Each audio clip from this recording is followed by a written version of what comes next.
Om Bhadram Karnebihi Shrunuyama Deva Bhadram Pashe Makshabhiryajatraha Stirairangaihi Tuštuvagam Swastanubihi Yashema Devahitam Yadayuhu Swastina Indro Vruddhashravah Swastina Pusha Vishwavedah Swastina Starksho Arishtanemihi Swastino Bruhaspatir Dhadatu Om Shanti Shanti Shantihi Harihi Om Shri Gurubhyo Namaha Harihi Om. Okay. So, Tilottamaji, we are doing now actually what we call as Prashnopanishad. Yeah, Prashnopanishad, maybe the book is not there with you. Maybe next week we can collect once we reach the ashram. Yeah, sorry for that. We have gone up to verse in the first chapter, that is the first question. Against that, we completed verse 10. Verse 9 and 10, and we also read the verse 11. Yeah, that is what we have done. The verse 9 and 10, they are one of the important verses in this particular chapter. When we talk about Prashnopanishad chapter 1, the question that was asked was by Kabandhi Katyayana, the student. Out of the 6 students who approached Rishi Pippalada, he was asked the first question. How did all these creatures came from? Where from all these creatures? Means how the entire jivas, they take birth. Because he was introduced as a person whose great-grandfather is alive. That means he is from a joint family. He is seeing many people being born, many people going away. So both he is seeing as part of that large family that he belongs to. And his natural question is, how come there's so many people are getting birth time and again? How they are coming, how they are dying. That is the essential aspect that he wanted to know about. So when Rishi Pippalada started answering him, this verse 9 and 10 came to be the one of the important verses. The Gurudev says is Samvatsaroh by Prajapatihi. So essentially what he Pippalada brought about was, there are 2 aspects that the Brahma created in terms of prana and rai. Prana is the energy aspect, rai is the material or food aspect.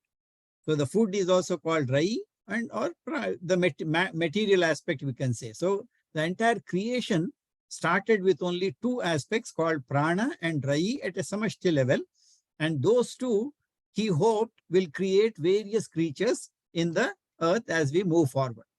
So instead of directly answering how creatures are born, etc., he did not give a biology lesson.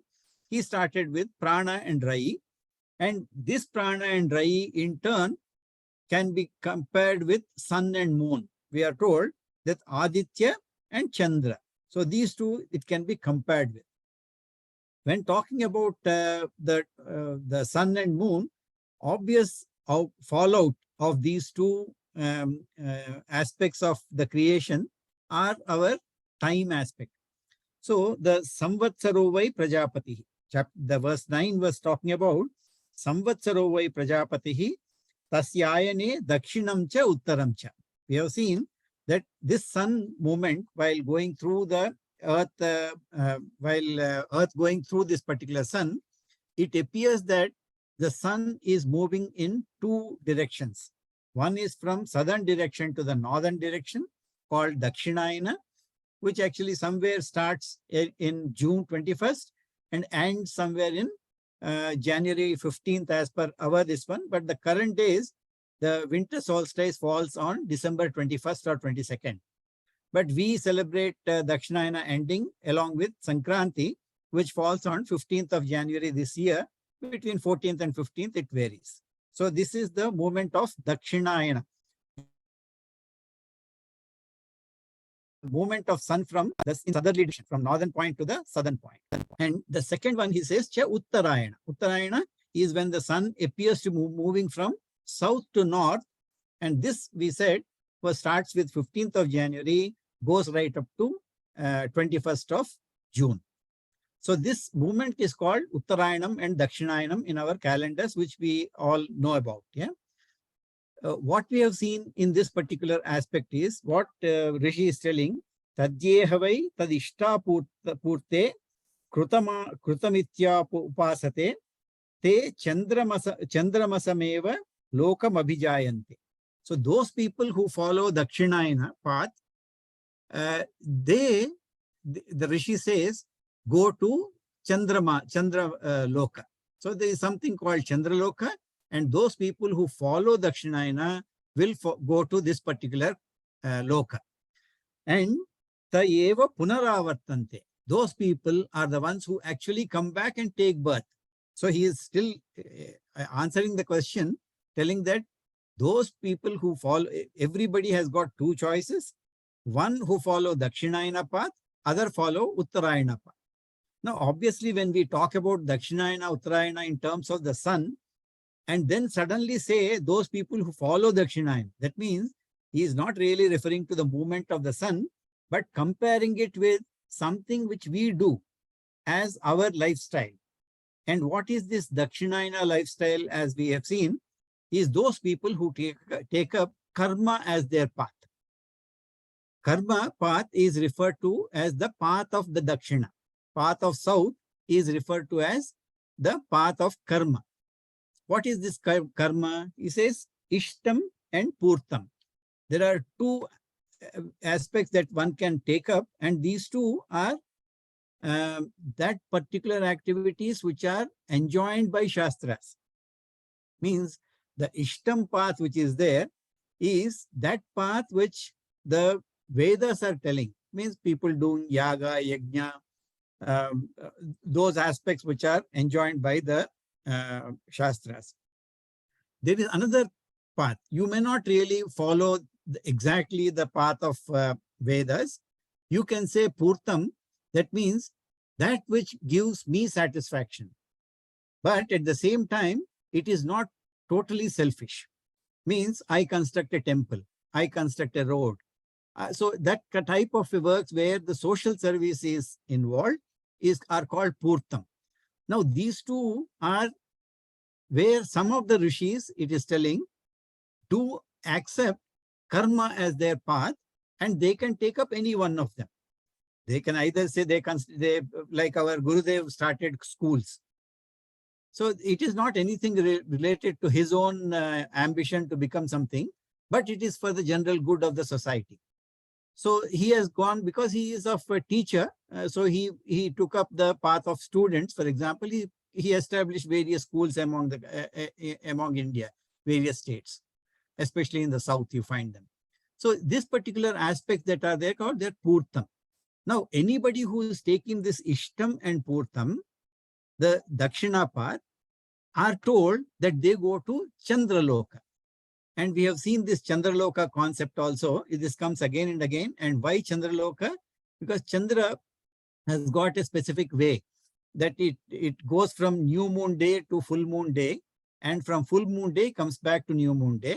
Our joy of obtaining actions, the results of the actions, joy that we obtain out of the results that we get out of karmas that we take up, normally has got this tendency. Initially, the joy appears to be very great. And then slowly, the same work, if you are doing, same action you are repeating, same desire you are following, it reduces. And then essentially, I will have to take up a new karma for me to again gain the similar amount of high joy. So this movement of moon happens to be representative of the joy we get out of karma actions, and one need to take up karma again and again. So anybody who is doing this Ishtam and Purtam will go to Chandraloka, and that Chandraloka, once the punya that is earned, good, because this particular thing have done good for the society, there is a punya associated with that. Once that balance is over, the person will come back to the earth, and essentially they take birth again. Either earth or somewhere they come back and take birth again. Why?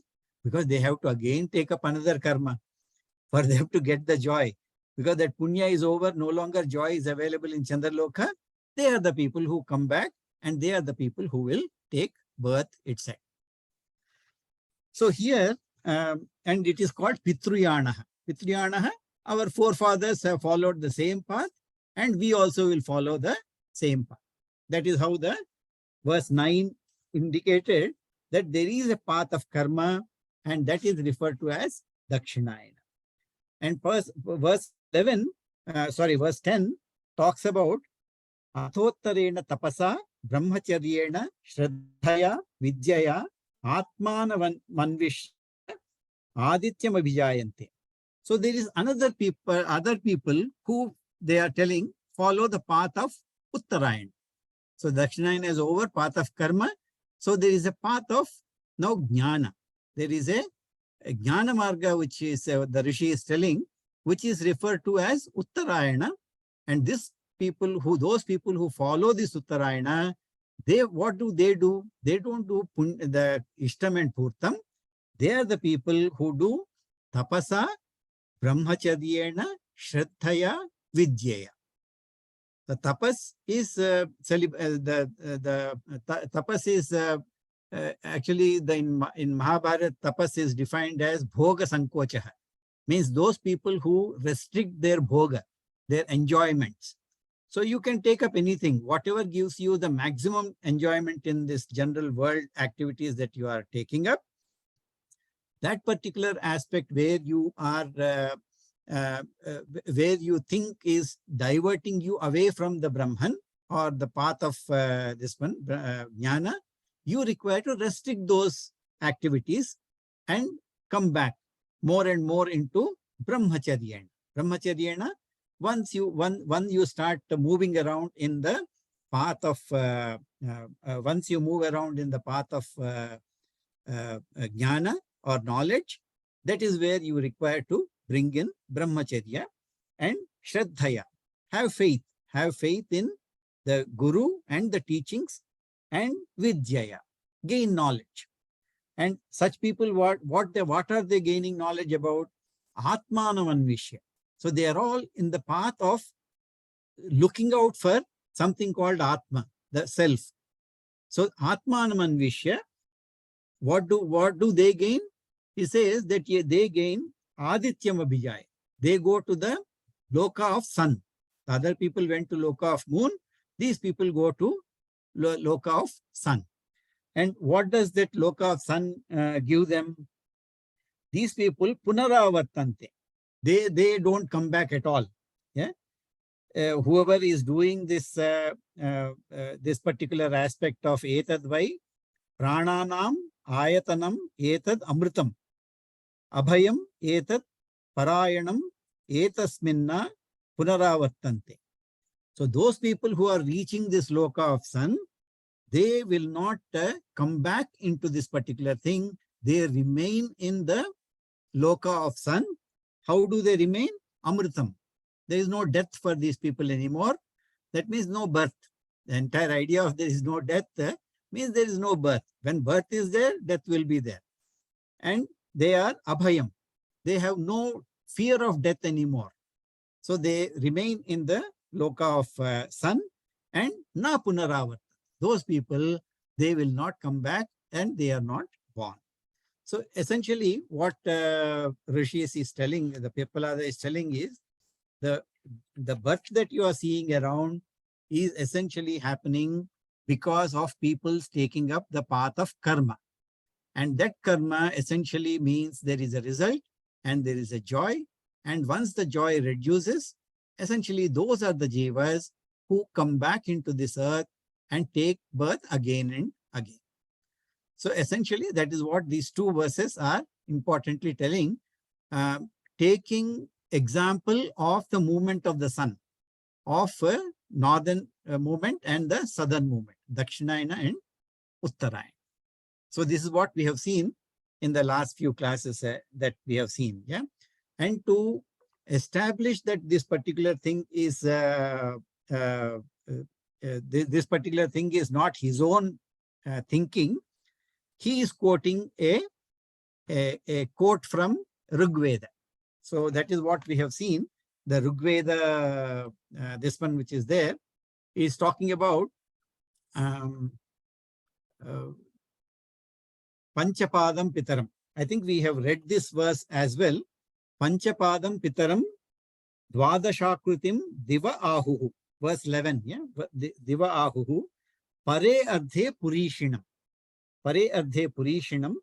Athame Anya Upare Vichakshanam Saptachakram Shadara Ahurarpitam Miti. So here the Rigveda is telling, he's talking now about two aspects of two aspects that are there in the aspects of both as per Shankara, Adi Shankara, when he gave commentary on Prashnopanishad, he talks about this particular thing is talking both in these cases. It is actually eulogizing the prana as the son or lord of the time. How is he doing that? He says Panchapadam. There are 5 feet. 5 feet. Padam can be feet. Padam can be a level of existence. Existence level can also be Padam. Panchapadam, Pitaram. And Dvadashakrutim, the 12 forms of that Divaha of the sky, Ahuhu, they say. Means what? The commentary that is given on this in this particular verse is that Panchapadam are referring to 5 seasons. Actually, Lataji, you asked about this seasons that we are talking about. In India, we are supposed to be having 6 seasons normally. Yeah, 6 seasons. And these 6 seasons are seasons of 2 months each. So it starts with Vasanta, because our new year normally in most of the places except for a few, they starts with the month of March, when the new year starts, when the Vasanta Rutu starts. Yeah. So when Vasanta Rutu and Grishmam is summer. Vasanta, Vasanta Rutu you all know, yeah. And second set is Varsha and Sharad. Varsha Rutu and Sharad Rutu. So Vasanta Rutu, Grishma Rutu, Varsha Rutu and Sharad Rutu, and the last 2 are called Hemanta and Shishira. Hemanta, you can take it as fall equivalent over fall here, and Shishira is the winter season. So Shankaracharya says that here the Rishi is combining Hemanta and Shishira together. That is his way of looking at it. Yeah, he taking as one block Hemanta and Shishira, and hence it is called Panchapadam Pitaram. One, the Purishinam, Purisha, the term Purishinam is used again in our Shastras, in our Vedas, while a particular rainy season is there, the clouds are referred to as Purishinam. So here, Shankaracharya gives the definition of Purishinam as the rain giver, one who provides rain. Essentially, rain had even now, actually monsoon has a very, very important role to play in Indian society. Because we are still continue to be a agrarian society where farmers are there and they depend on this rain even now, despite all the improvements in terms of water management that we do. Still many people depend on the rain for their existence. So Purishinam is defined by Shankaracharya as the rain giver, the god of rain giver. He stays above, and he is the one who is creating these seasons, called Panchapadam Pitaram Dvadashakrutim. So it is established that the 12 months are the ones which are there. So these 12 months constituting of the 5 seasons. Instead of 6, it is taken as 5 seasons here in the first. Whereas some others, they say, Vichakshanam Saptachakram Shadara Ahuhu Ahu Arpitamiti. So here the second, some others it is telling, the Shankaracharya's commentary is, some others they say that this is made up of 7 colors of light. Means the Sapta Chakram that is referred to the sunlight having 7 colors, which are very apparent through your rainbow, etc. People knew about the 7 colors of the sun rays that are falling through raindrops, for example. So this particular sun having the 7 colors of the light that he provides, and 6 seasons. Again, the 6 Shadaram. Shadaram is 6. The 6 parts you can say is called Shadaram. Yeah. So here, Sapta Chakre Shadara Ahu Arpitamit. So here, the second aspect, some people are telling the same sun who is having a sunlight of 7 colors and are with 6 seasons, as if they are the 6 spokes of the wheel. That is how the normal commentary on this particular verse is told. Yeah, in our response, so you will find that in either way, Shankaracharya says that these descriptions actually eulogize the sun as the Lord of time, Lord of seasons. So this is the normal commentary that is given here. It doesn't give me full satisfaction in terms of giving only this. I have a take, I will tell. It's up to you to take or don't take. Yeah. Here in verse 9 and 10, we have seen that Uttarayana and Dakshinayana are being told about. And at the end of Uttarayana, this one's in verse 10, the rishis told that this particular aspect is being defined by the next verse, which is from Upanishad. So essentially, to me, this Panchapadam Pitaram verse should talk about Uttarayana and Dakshinayana. So if I take it that way, the first one, which is the Panchapadam, 5 koshas, the 5 aspects that are there, Pancha existence levels of existence are there. To me, it makes sense to connect them to the 5 elements. And these 5 elements of space, space, air, fire, water, and earth, which is there. And they are linked to the 5 koshas of Annamaya Kosha, Pranamaya Kosha, Manomaya Kosha, Vijnanamaya Kosha, and Anandamaya Kosha. These are the levels of existence for us because we operate in this world through these koshas and through the desire that we talk about. So if we are living in this particular world, we live through these koshas, through the desires that these koshas provide. Means at a bodily level, at Annamaya Kosha, I have certain desires associated with me. And if I am following these desires routes, similarly, Pranamaya Kosha, senses have got their own desires associated. Mind has got its own desires. Vijnanamaya Kosha, intellect has got its own desires. And Anandamaya Kosha, my own desires in terms of joy. And whole of my activities that I do in this world are through the desires that come through these levels of existence for us. And hence I am taking this Panchapadam to be the 5 koshas linked to the elements. And whoever is following this particular path is following the path of Dakshinayana. So Panchapadam Pitaram Dvadashakrutim. What are these 5 koshas that we operate in this world? Essentially are from the 10 Indriyas or Jnanendriya and Karmendriya, Mana and Buddhi, mind and intellect.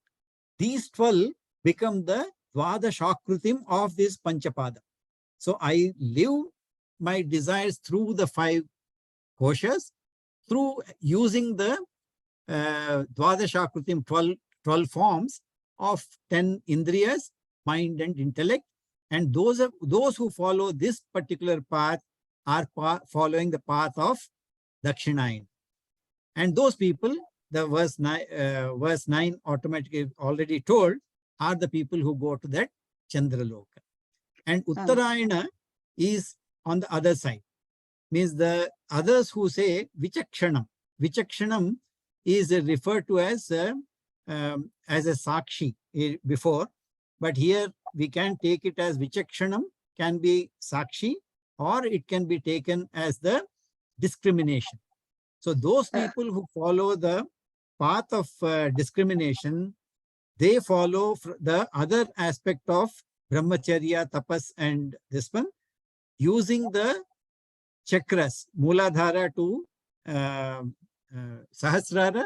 So Sapta Chakre, very clear. The chakra cannot be the light color. Color doesn't appear to be chakra. It says Sapta Chakre and Ahu Shadara. The 6 of those koshas are within the body. From Mooladhara to Agnya are within the body, and one which is above is called Sahasrara. Those who follow the path of meditation in terms of this, they actually follow the northern path or Uttarayan. Somebody wanted Shankarji, to ask something? Shankarji, Yeah. is this your interpretation about this? Absolutely Those my 5 interpretation. elements, not in the commentary. Not in the comment. This is purely my take on that. Commentary, I already told. It only talks about the prana or as the sun or the lord of the time, which provides the 6 seasons. Yeah? Okay. 6 seasons. Okay. So you are connecting it because there is that Sapta Chakra associated with that, right? Not only that, if you go one verse before, Okay. it says that this is a Upanishad mantra linked to the Dakshinayana and Uttarayana. So I personally feel this should be linked to Dakshinayana and Uttarayana, and this I am finding it as a much better fit for me. Explanation. Okay. Thank you. Okay. All right. So if you read the book, you may not have this. Yeah. Okay. All right. So this, can we say Rai and Prana are one and the same? at a higher level, Lataji, they are one and the same. They are nothing but like energy and matter. Yes, like Einstein says, E is equal to mc square. They are kind of interchangeable. But experientially, they are different. Experientially, Rai is the matter. Rai is the food, the inert aspect of that. However, Prana is the consciousness or the awareness aspect which we feel, yeah, because our mind is aware, mind is consciousness, whereas body is inert, body is matter. But I am a combination of these two. So the aspect of prana is linked to energy in general. Aspect of Rai is linked to the matter in general. Okay. But basically what Rishi is telling here, he's in fact verse 3 or 4, it talks about that you can see the entire thing as matter itself, or you can see the entire creation as the energy aspect.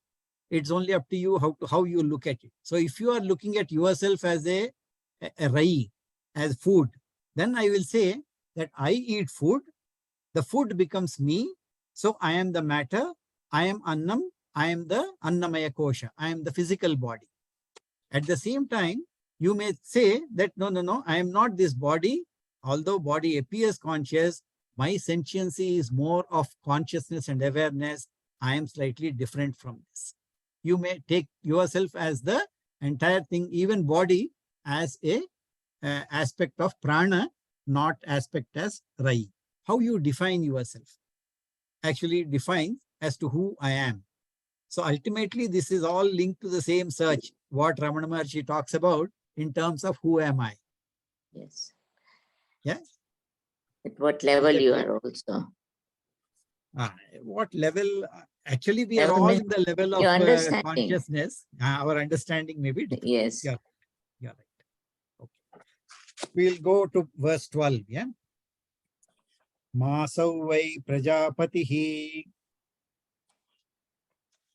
tasya Krishna paksha eva raihi shuklah pranaha tasmadetad rushayah shukla ishtam kurvam titara itara asmin. So here now that Samvatsara vai Prajapatihi is over. Means what? The Prajapati himself became a Samvatsara. He himself became a year. So year essentially means it is a time aspect. The Prajapati himself has manifested himself as sun and moon, and through sun and moon, Prajapati himself manifested as the time aspect of the year. And that year can be compared to or can be told as Uttarayanam and Dakshinayana. These two aspects are there in the year. Now, who is that year? What is the time? Prajapati himself. Prajapati himself manifested himself as the sun and moon, and through sun and moon, he manifested as Dakshinayana and Uttarayana. Now, the other aspect of the time, Masa means month. The month is being told about, and while the sun represents the year, in our calendars, the month follows the moon movement.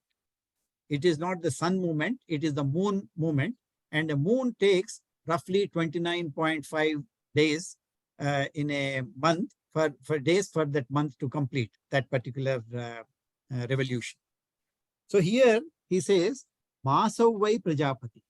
So not only Samvatsara, that means not only the sun is the Prajapati, here he says Masa is also Prajapati. Month is also Prajapati. And how it is being told that Krishna Paksha eva Rai. So there is a bright fortnight and there is a dark fortnight. Krishna is dark. Krishna means dark. Dark fortnight means from the full moon to a new moon is called dark fortnight. Means every night we see less and less of moon and essentially less and less of the light.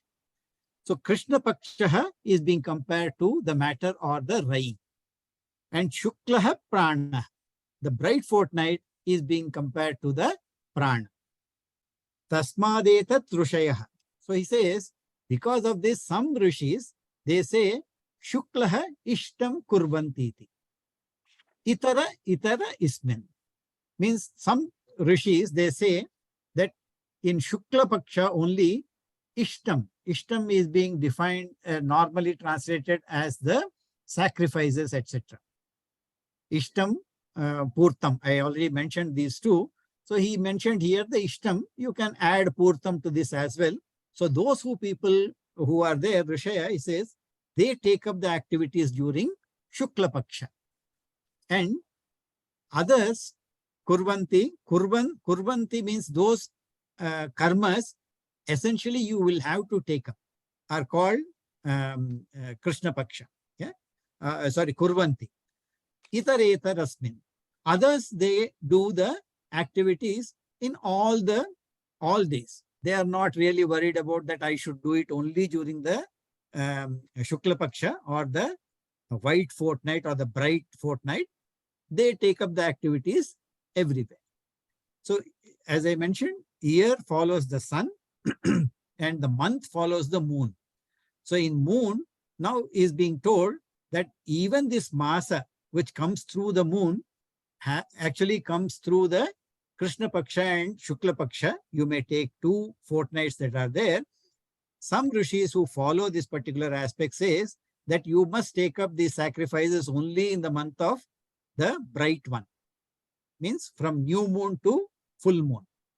As the light increases, that particular fortnight is called Shukla Paksha.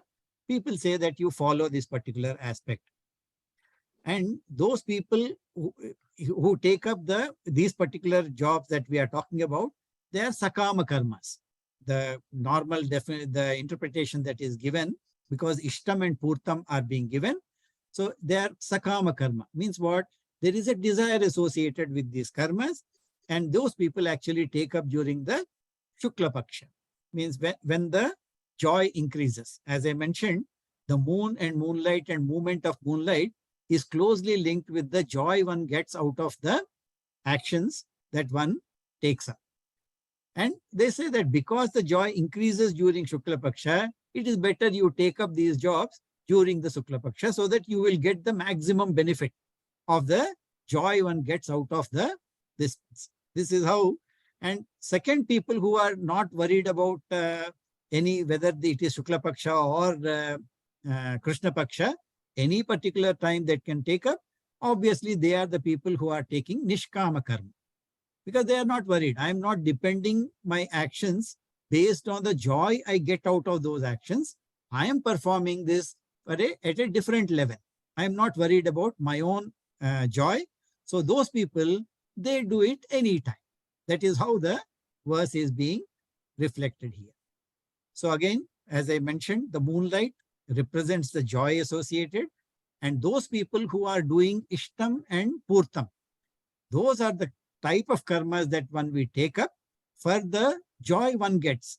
See, Ishtam and Purtam, they may be the actions that are given by the Shastras to do, but all of them are linked to a specific aspect of selfishness.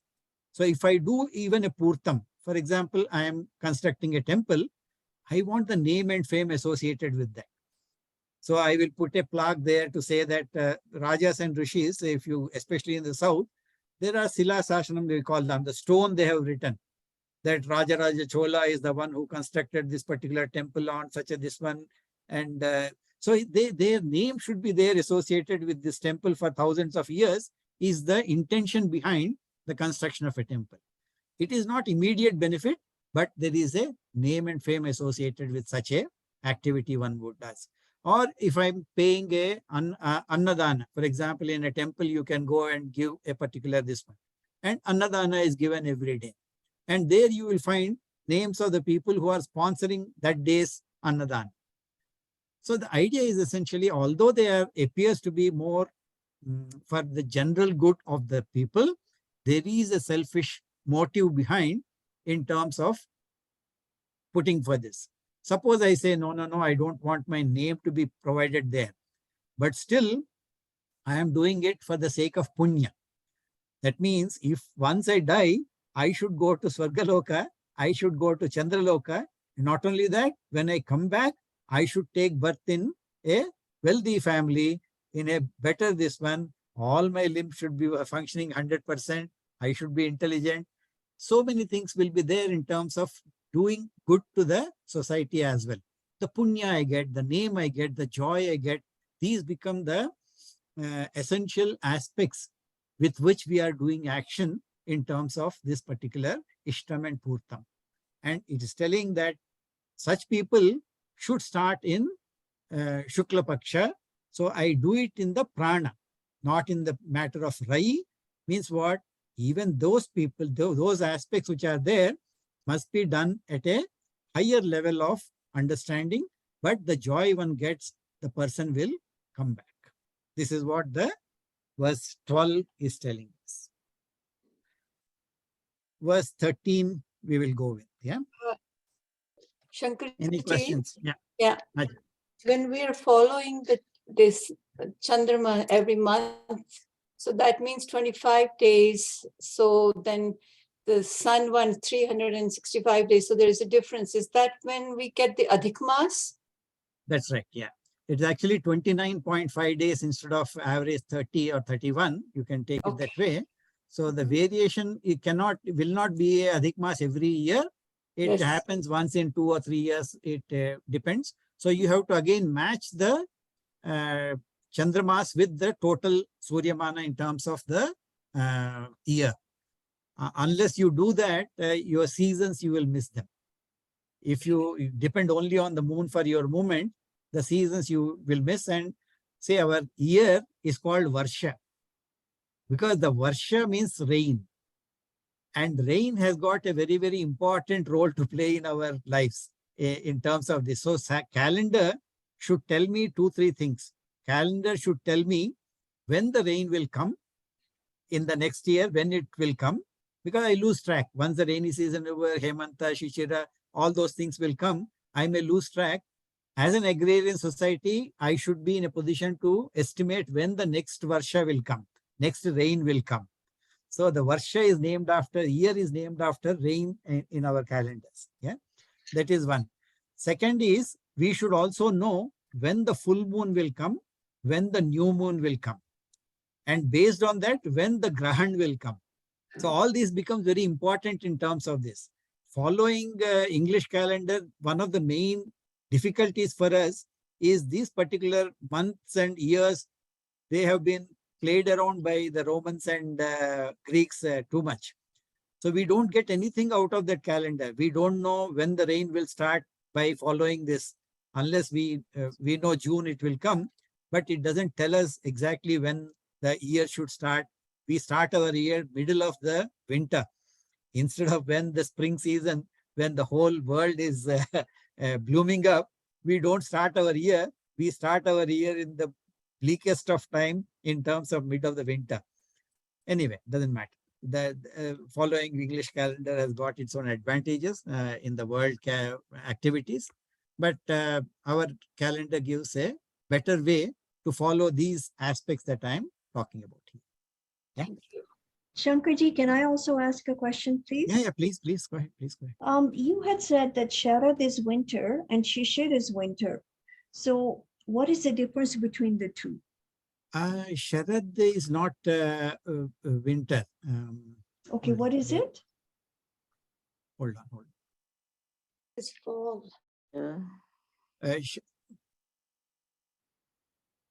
I always thought Sharad was Vasanta is the rain. spring season. Yeah, Grishma is the summer. right. Varsha Rutu is the rainy season. Mhm. And we have Sharad season, which is actually before the fall. So once the rains are not yet over, but still it is similar to another spring that comes up. Sharad is where Oh, okay. again there is a activity in terms of the all the Mhm. what do you call this, rice and wheat and everything will spring up during that particular thing. So that is Okay. called Sharad season. Okay. And Sharad season is the one where moon appears the brightest in the northern hemisphere. Sharad season is the season when the moon appears to be brightest of all. So we call Sharad Purnima. Oh, okay. They are being told about, because once the rain season comes, which is the Varsha season, the atmosphere is cleansed up. So the moon appears to be the brightest during this Sharad season. And Hemanta is the fall season which is there. And Shishira is the proper winter. It starts from December, January, February are the proper winter seasons that we get. Okay, thank you. That clarifies it. Thank you. Oh, okay, no problem. Any other questions? Okay. So verse 13. Yeah? Ahoratrau vai prajapatihi tasya ahareva prano ratriyeva raihi pranam va yete praskandanti ye diva ratyasam yudyante brahmacharyameva tatedat ratrau ratyasam udyante. So ahoratrau vai prajapatistasya ahareva prano ratireva raihi pranam va ye praskandanti ye diva ratyasam ujjante brahmacharyameva tatedadratrau ratyasham ujjante. So the month is over. Obviously the samvatsara, the year is over, the month is over. Now Rishi is bringing in to say even ahoratravai is Prajapati. Ahoratra is day and night. Day and night is also Prajapati. So you will see that every aspect of the time is getting divided as prana and rai.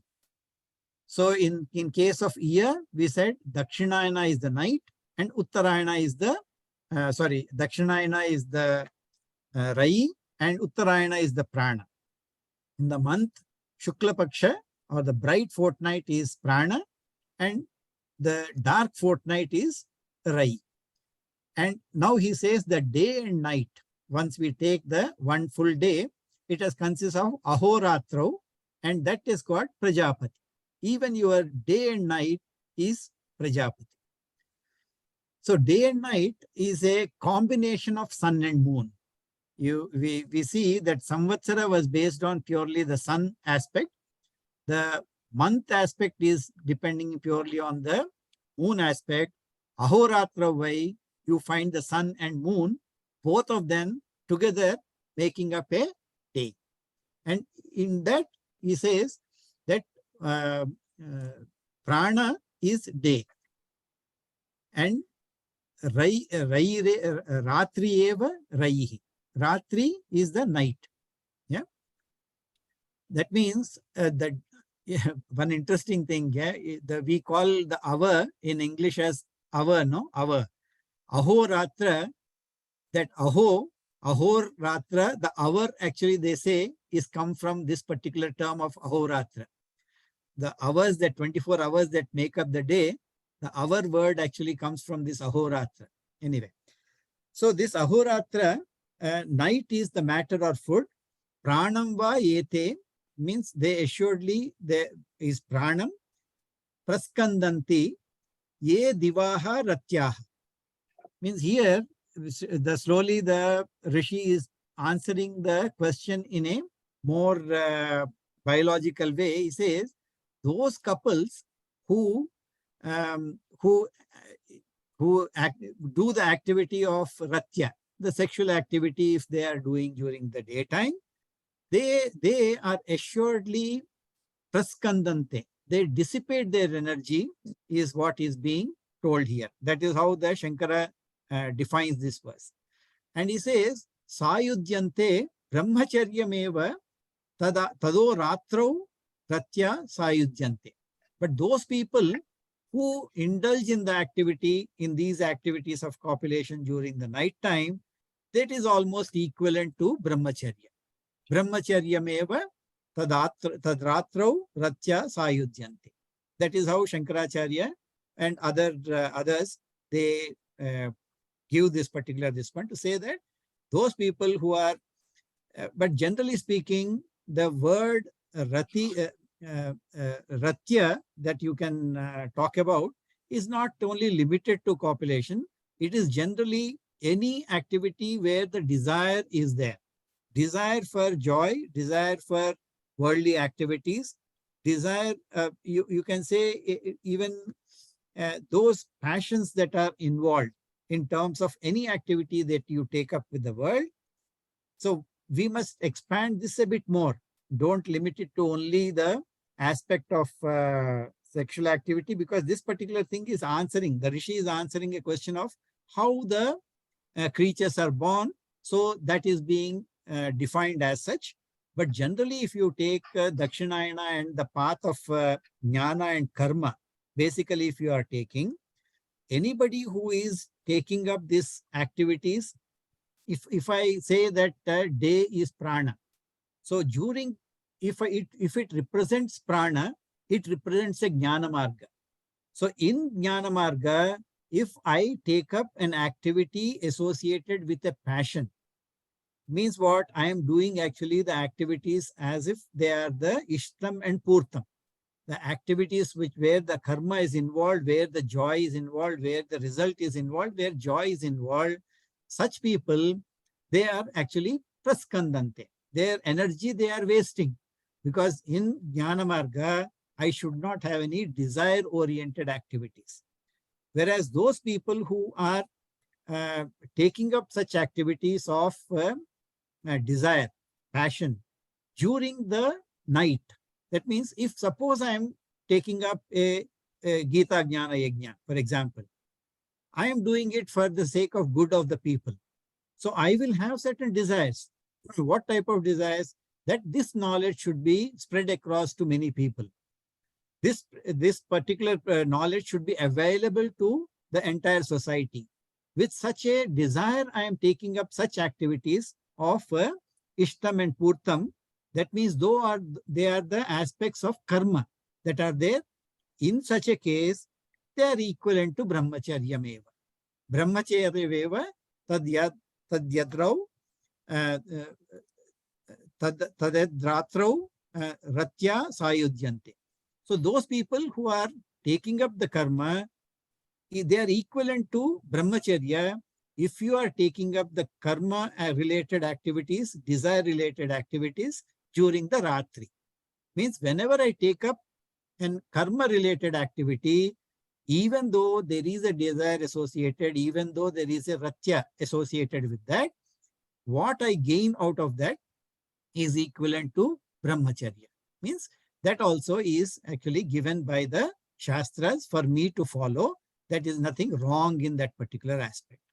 So here actually if you read the Gurudev's commentary, he says that this particular verse is misused by many people in telling that those people, it is encouraging people to follow the follow Ratya during the night time and telling that they are equivalent to Brahmacharya, etc., etc. It should not be taken this way. He says that many harmful aspects come out with such a commentary if one takes. Yeah. Or bookworm Panditas who have learnt Vedanta through dictionaries and encyclopedias mistake the whole import of the statement and misuse it to annihilate themselves. So Gurudev is very, very strong in terms of limiting the definition to this and say that it is equivalent to Brahmacharya. He says, no, Brahmacharya is Brahmacharya, this is this.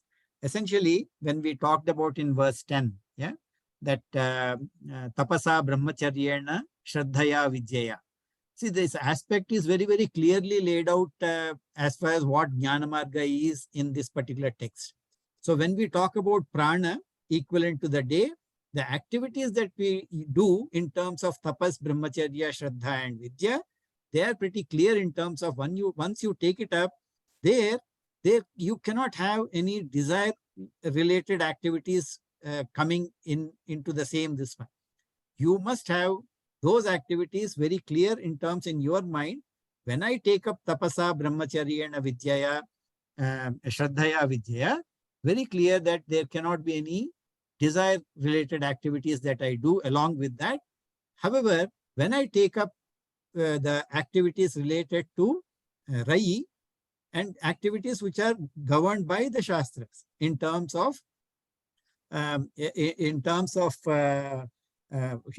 and Purtam, I can have a desire-oriented activities as well. That is equivalent to Brahmacharya because I know that I am doing Punya Karya. I am doing a good activity which will allow me to go to a Chandraloka at the minimum and I may come back, but I will come back into a world of human beings. That is how the Shastras actually tell.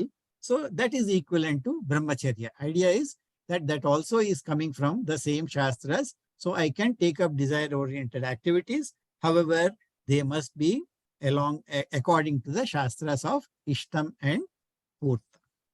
Yeah. Any doubts on this?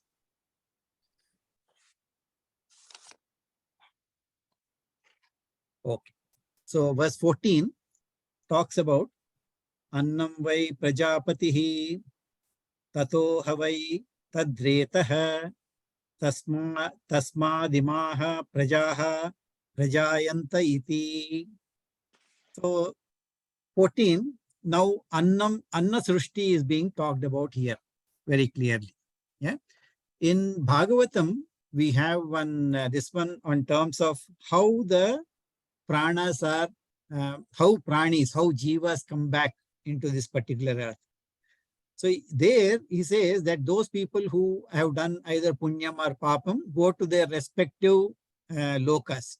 We have 7 lokas of higher lokas. There are 7 lower lokas as well. Yeah.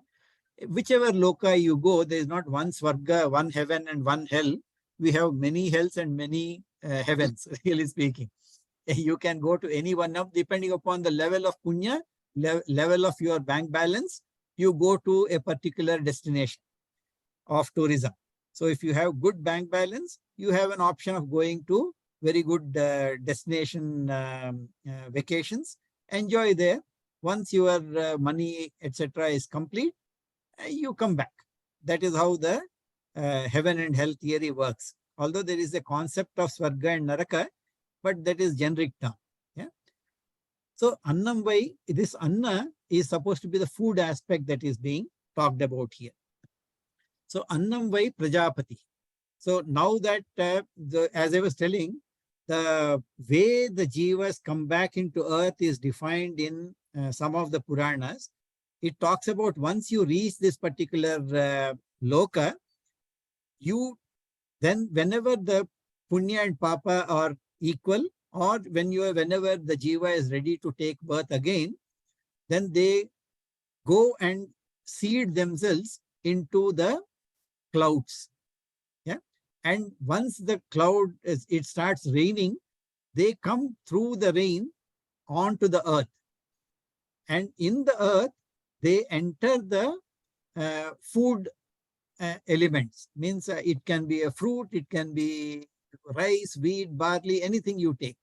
So they enter the food, and the food enters the human being, and they turn into semen and egg, ovum, for example. And then when the copulation takes place, they take birth through the womb. Yeah, it can be a seed associated with the tree. It can be womb associated with the mammals. It can be sweat related. So we have in Bhagavad Gita the 4 ways the jivas are born, etc. But the cycle remains the same. It is through the rain. Actually, it comes, enters the food, and from the food it enters to the cycle of the birth and death. This is how it is being told there. Yeah. So here, once the samvatsara, that is the year, month, and day are over, we saw that each of them are divided into prana and rai, which are nothing but the Prajapati. Essentially, again, it is going back to the same. Prajapati himself is manifesting as this, and Prajapati now is manifesting as Annam. Annam is food. Annam vai Prajapati.